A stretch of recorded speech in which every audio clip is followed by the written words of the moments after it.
So, నేను 'కొరకొర' చూసాను అని చెప్పి అంటున్నావు కదా నాన్న.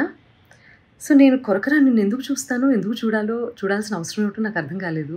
అక్కడున్నటువంటి నేను, కీరవాణి గారు, చంద్రబోస్ గారు నిన్నే ఎందుకు టార్గెట్ చేశామనే విషయం నాకిప్పటికీ ఆలోచించటానికి కూడా నాకసలు కనీసం ఆ థాట్ కూడా రావటం లేదు బేసిక్‌గా. ఆహ్, నేను నిన్ను 'కొరకొర' ఎందుకు చూసానో మరి నాకర్థం కాలేదు. నువ్వు మర్చిపోయావనుకుంటా. నేను నీకు కొన్ని విషయాలు గుర్తు చేస్తాను. ఏంటంటే అమ్మా, క్లాసికల్ రౌండ్‌లోనే అనుకుంటా నీ దగ్గరకొచ్చి మరి నువ్వు కొంచెం అప్‌సెట్‌గా ఉంటే, ప్రతిదానికి నువ్వు అప్‌సెట్ అయిపోతావు, ప్రతిదానికి ఇరిటేట్ అయిపోతావు. నీ వాయిస్ అలాంటిది. కొంతమంది ఎమోషన్స్ కంట్రోల్ చేసుకోగలుగుతారు. కొంతమంది కంట్రోల్ చేసుకోలేరు. నేను అమ్మ స్థానంలో ఉన్నాను కాబట్టి నేను అర్థం చేసుకోగలుగుతాను. నీ దగ్గరకొచ్చి మరి మిగతా పార్టిసిపెంట్స్ సాక్ష్యంగా ఉన్నారు తల్లి. ఈ రోజుల్లో ఏంటంటే నువ్వు నా మీద ఇన్ని ఎలిగేషన్స్ వేసావు. ప్రూవ్ చేసుకోవాల్సిన అవసరం కూడా నాకుంది గదా! Unfortunately are fortunately whatever it may be.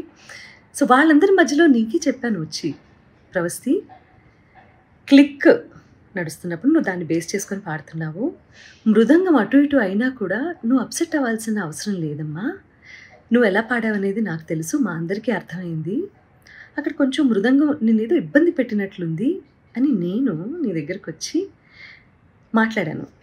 అది నువ్వు మర్చిపోయావేమో కానీ నీ మిగతా పార్టిసిపెంట్స్ అందరూ ఏంటో గుర్తుపెట్టుకున్నారు మరి.